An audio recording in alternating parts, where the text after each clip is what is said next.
बहुत hair fall होता जी कि बहुत आड़े ट्रिटमेंट ट्राए कर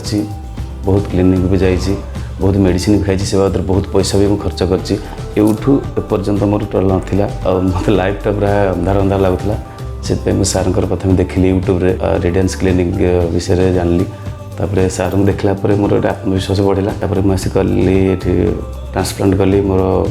2000 ग्राफ्ट लगी ए साइड अल्प लगी यूट्यूब एपर्यंत हो काम मोर 6 मंथ हो गलानी